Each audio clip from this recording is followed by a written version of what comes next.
இது Lenovo 22 inches monitor. இந்த மானிட்டரை எப்படி ரெடி பண்ண அப்படிங்கிறத உங்கள்கிட்ட பகிர்ந்துக்கிற போறேன்.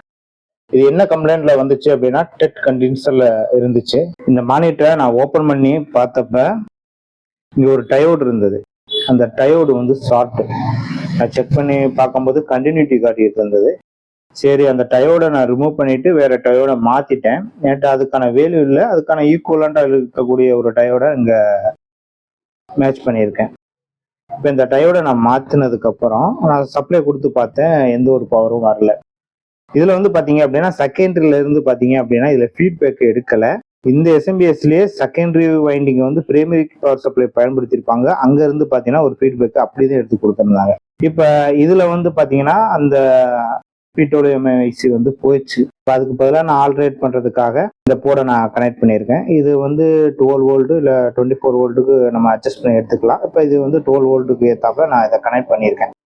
கனெக்ட் பண்ணி நான் பவர் சப்ளை கொடுத்ததுக்கு அப்புறமும் எனக்கு வந்து இந்த சைடு வந்து 12 வோல்ட் வந்துருச்சு. வந்ததுக்கு அப்புறம் ப்ராசஸர்ல இருந்து எந்த ஒரு அவுட்புட் எதுவுமே ரெஸ்பான்ஸ் இல்லை. என்ன அப்படிங்கிறத நான் செக் பண்ணதுக்கு அப்புறம் 12 வோல்ட் டைரக்டா இந்த ஐசிக்கு போயிருக்கணும். இந்த ஐசி இருக்கு இல்லையா, இங்க வந்து இது 5 வோல்ட்டா கன்வெர்ட் ஆகுது. இந்த 5 வோல்ட் வந்து பாத்தீங்க அப்படின்னா இங்க வந்து பாத்தீங்க அப்படின்னா 3 வோல்ட். இந்த டிசி டிசி வந்து 5 வோல்ட்டா வாங்கிக்கிட்டு 3 வோல்ட்டா கன்வெர்ட் பண்ணுது. இந்த 3 வோல்ட் தான் இந்த ப்ராசஸருக்கு தேவையான விடிடி வோல்ட். அது வந்து பாத்தீங்கன்னா இந்த இடத்துல செக் பண்ணலாம். இந்த இடத்துல கரெக்டா அந்த வோல்ட் வரல. இங்கிருந்து ட்ரேஸ் பண்ணேன், இங்க போச்சு. இங்க இருந்து அவுட்புட்டை நான் ட்ரேஸ் பண்ணதுக்கு அப்புறம் இங்க வந்தது.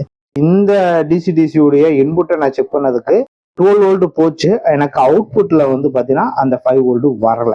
இதுதான் போச்சு அப்படிங்கிறத கன்ஃபார்ம் பண்ணிட்டு நான் என்ன பண்ணேன் அப்படின்னா இந்த போர்டு இருக்கு இல்லையா, இதுல 5 வோல்ட் வர்ற மாதிரி, அதாவது 12 வோல்ட்ல இருந்து எடுத்து நான் வந்து கொடுத்துட்டேன். டேரக்டா இங்க கனெக்ட் பண்ணிட்டேன். இதுல இருந்து ஒரு வோல்ட் கன்வெர்ட் பண்ணி டேரக்டா இங்க நான் கொடுத்துட்டேன். இங்க இப்போதைக்கு எனக்கு இந்த 5 வோல்ட் வந்து இங்க கிரியேட் ஆயிடுச்சு. இப்போ நான் கொடுத்த உடனே இங்க அந்த 5 வோல்ட் போயிடுச்சு. அந்த 5 வோல்ட் எனக்கு 3.3 கன்வெர்ட் பண்ணி எனக்கு இந்த போர்டு வந்து ஒர்க் ஆயிடுச்சு. இதெல்லாம் நான் மாற்றுறதுக்கு முன்னாடியே ஃபர்ஸ்ட் நான் செக் பண்ணிட்டேன். ஒரு 12 வோல்ட் அடாப்டரை வச்சு இங்க நான் ஒரு 12 வோல்ட் கொடுத்து நான் செக் பண்ணி பார்த்துட்டேன். அப்பவே வந்து பாத்தீங்க அப்படின்னா இந்த இடத்துல இது போயிருந்தது. நான் வந்து அதுக்கப்புறம் அந்த போர்டை ஒன்று கனெக்ட் பண்ணி டெஸ்ட் பண்ணி பார்த்து இதெல்லாம் ஒர்க் ஆகுதா அப்படிங்கிறத செக் பண்ணி ரன் பண்ணதுக்கு அப்புறம் தான் ஆல்டர்னேட்டா நான் இதை வந்து இங்க செட் பண்ணேன்.